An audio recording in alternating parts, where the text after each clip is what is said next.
ನಮಸ್ಕಾರ. ಪ್ರಭು ಈಗಲೈಗೆ ಸ್ವಾಗತ. ಒಂದೇ ಒಂದು ಸೊಳ್ಳೆಯಿಂದಾಗಿ ಎಂಥ ಅನಾಹುತ ಆಗಿದೆ ಗೊತ್ತಾ? ಒಬ್ಬ ಬಲಿಯಾಗ್ಬಿಟ್ಟಿದ್ದಾನೆ.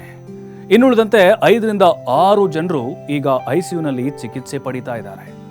ಏನಪ್ಪ ಇದು, ಅಂಥದ್ದೇನು ಕೆಲಸ ಮಾಡ್ತು ಈ ಸೊಳ್ಳೆ, ಖತರ್ನಾಕ್ದು ಅಂತ ಹೇಳ್ತೀರಾ? ಹೆಂಗಪ್ಪ ಇದು ಅಲ್ಲಿಗೆ ಬಂತು, ಇದು ಹೆಂಗೆ ಪ್ರಯಾಣ ಮಾಡ್ತು, ಅದರ ಟ್ರಾವೆಲ್ ಹಿಸ್ಟ್ರಿ ಏನೇನು ಅಂಥೇಳಿ ಅಧಿಕಾರಿಗಳೇ ತಲೆಕೆಡಿಸ್ಕೊಂಡಿದ್ದಾರೆ. ಹಾಗಾದರೆ ಏನೀ ಕಥೆ, ಇನ್ ಡೀಟೇಲ್ ಆಗಿ ನೋಡ್ತಾ ಹೋಗೋಣ. ನೋಡಿ, ವಿಮಾನದಲ್ಲಿ ಜರ್ಮನಿಗೆ ಸೊಳ್ಳೆ ಪ್ರಯಾಣ ಮಾಡಿದೆ. ವಿಮಾನ ನಿಲ್ದಾಣದ ಸಿಬ್ಬಂದಿಗೆ ಮಲೇರಿಯಾ ವಕ್ಕರಿಸ್ಕೊಂಡ್ಬಿಟ್ಟಿದೆ. ಅಷ್ಟೇ ಅಲ್ಲ, 6 ಜನರಿಗೆ ಸೋಂಕು ಕಾಣಿಸಿಕೊಂಡಿದೆ.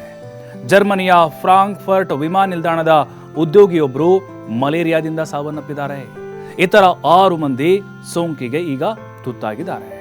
ಎಲ್ಲಿಂದ ಬಂತು ಸೊಳ್ಳೆ?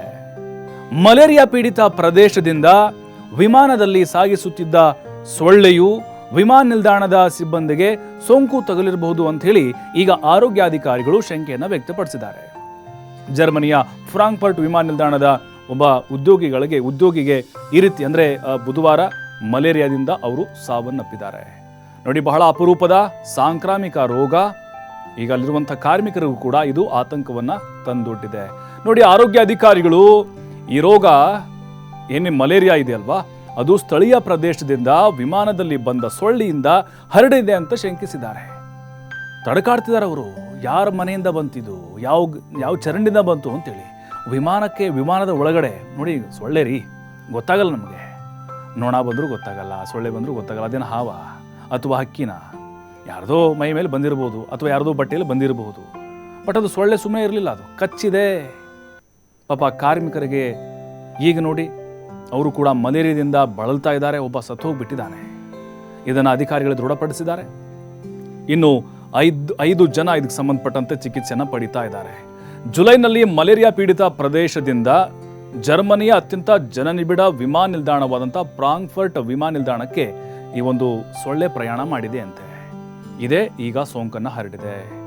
ಆರೋಗ್ಯಾಧಿಕಾರಿಗಳು, ಜರ್ಮನಿಯ ಸಾರ್ವಜನಿಕ ಆರೋಗ್ಯಾಧಿಕಾರಿಗಳು ಇದರ ಮೂಲದ ಬಗ್ಗೆ ತನಿಖೆ ನಡೆಸ್ತಿದ್ದಾರೆ. ಇನ್ನೂ ಅವ್ರ ತನಿಖೆ ನಡೀತಾ ಇದೆ. ಇದು ಎಲ್ಲಿಂದ ಬಂತು ಈ ಸೊಳ್ಳೆ ಅಂತೇಳಿ ತಲೆ ಕೆಡಿಸ್ಕೊಂಡ್ಬಿಟ್ಟಿದ್ದಾರೆ. ಹೆಂಗೆ ಹುಡ್ಕೊಂಡ್ರಿ? CCTV ಹುಡ್ಕೋಣ, ಕಾಣಿಸ್ಬೇಕಲ್ಲ. ಅದು ಮನುಷ್ಯರಾದ ಗೊತ್ತಾಗ್ತಾರೆ, ಪ್ರಾಣಿಗಳು, ದೊಡ್ಡ ಪ್ರಾಣಿಗಳು ಗೊತ್ತಾಗ್ತವೆ. ಅದರ ಮೂಲ ಕೆದಕ್ತಾ ಇದ್ದಾರೆ. ಯಾರ ಶರ್ಟ್ ಮೇಲೆ ಕೂತಿತ್ತದು ಅಂತ. ದುಃಖಕರ ಅಂತ ಹೇಳಿದ್ರೆ, ಸೋಂಕಿನ ಪರಿಣಾಮವಾಗಿ ಈಗ ಈ ರೀತಿಯನ್ನು ಸಾವಾಗಿದೆ. ಅದರ ಒಂದು ವರದಿಯನ್ನು ಕೂಡ ಅಧಿಕಾರಿಗಳು ತರಿಸ್ಕೊಂಡಿದ್ದಾರೆ. ತನ್ನ ಅಧಿಕೃತ ಹೇಳಿಕೆಯಲ್ಲೂ ಕೂಡ ಇದರ ಬಗ್ಗೆ ಸಂಪೂರ್ಣವಾದಂಥ ಮಾಹಿತಿಯನ್ನು ಆರೋಗ್ಯ ಇಲಾಖೆ ಈಗ ಸಂಪೂರ್ಣವಾಗಿ ಇದರ ಬಗ್ಗೆ ಮಾಹಿತಿಯನ್ನು ಕೊಟ್ಟಿದೆ. ಬಟ್ ಈಗ ಅಧಿಕಾರಿಗಳು ಹೇಳೋ ಪ್ರಕಾರ ಇದು ನಿಜಕ್ಕೂ ಆ ಸೊಳ್ಳೆಯಿಂದ ಬಂದಿರುವಂತಹ ಮಲೇರಿಯಾ ಒಂದು ಕಾಯಿಲೆನ, ಅದಕ್ಕೆ ಸಂಬಂಧಪಟ್ಟಂತಹ ಲಕ್ಷಣಗಳು ಏನಾದರೂ ಕಂಡು ಬಂದರೆ ವೈದ್ಯಕೀಯ ಚಿಕಿತ್ಸೆ ಪಡಿಬೇಕು ಅಂತ ಈಗ ಸೂಚನೆ ಕೊಟ್ಟಿದ್ದಾರೆ. ವಿಮಾನ ನಿಲ್ದಾಣವು ಅಂದರೆ ಈ ಸೊಳ್ಳೆ ಪರದೆಗಳನ್ನು ಹಾಕಿಬಿಟ್ಟಿದ್ದಾರಂತೆ ಮತ್ತು ಕೆಲ ಕೀಟಗಳನ್ನು ಸೆರೆ ಹಿಡಿತಾ ಇದ್ದಾರೆ. ಏನಾದರೂ ಸಣ್ಣ ಪುಟ್ಟ ಕೀಟಗಳು ವಿಮಾನ ನಿಲ್ದಾಣ ಪ್ರವೇಶ ಮಾಡೋದು ಬಂದರೆ ಅವನಲ್ಲೇ ಸಂಗ್ರಹ ಮಾಡ್ತಿದ್ದಾರಂತೆ. ಬೇರೆ ಬೇರೆ ಜಾತಿ ಕೀಟಗಳು ಬರ್ತಿದ್ದಾರಂತೆ. ಮತ್ತು ಈಗ ಬೇರೆ ಬೇರೆ ಪ್ರಯೋಗಾಲಯನೂ ಕೂಡ ನಿರ್ಮಾಣ ಮಾಡಿದ್ದಾರೆ, ಯಾವ ಥರದ ಕೀಟ ಇದು ಅಂತ ಹೇಳಿ ಕಂಡುಹಿಡಿಯಲಿಕ್ಕೆ. ಫ್ರಾನ್ಸ್ ಮೂಲದ ದೂರದರ್ಶನ ಸುದ್ದಿ ಜಾಲ ಯೂರೋನ್ಯೂಸ್ ಪ್ರಕಾರ ಜುಲೈನಲ್ಲಿ ಈ ಸೋಂಕು ಆರಂಭದಲ್ಲಿ ವರದಿಯಾಗಿತ್ತು. ಆಗ 4 ವಿಮಾನ ನಿಲ್ದಾಣದ ನೌಕರರು ಮಲೇರಿಯಾದಿಂದ ಬಳಲ್ತಾ ಇದ್ರು ಅನ್ನೋದು ಗೊತ್ತಾಗಿದೆ. ಜರ್ಮನಿಯ ರೋಗ ನಿಯಂತ್ರಣ ಮತ್ತು ಸಾರ್ವಜನಿಕ ಆರೋಗ್ಯಕ್ಕಾಗಿ ಫೆಡರಲ್ ಸಂಸ್ಥೆಯಾಗಿರುವಂಥ ರಾಬರ್ಟ್ ಕೋಚ್ ಇನ್ಸ್ಟಿಟ್ಯೂಟ್ ಪ್ರಕಾರ ಜುಲೈ 4 ಮತ್ತು 6 ನಡುವೆ ಈ ರೀತಿ ಘಟನೆ ಆಗಿದೆ ಅಂತ ಅವರು ಹೇಳ್ತಾ ಇದ್ದಾರೆ. ಸೊಳ್ಳೆ ಅಥವಾ ಸೊಳ್ಳೆಗಳನ್ನು ವಿಮಾನದ ಮೂಲಕ ಜರ್ಮನಿಗೆ ತಂದಿರಬಹುದು ಯಾರೋ ಅಂತ ಅವರು ಅನುಮಾನ ಪಟ್ಟಿದ್ದಾರೆ.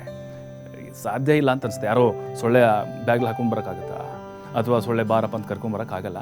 ಬಟ್ ಆಯತಪ್ಪಿ ಅಂದರೆ ಆಕಸ್ಮಿಕವಾಗಿ ಬಂದಿರಬಹುದು, ಆ ರೀತಿ ಸಾಧ್ಯತೆಗಳಿದ್ದಾವೆ.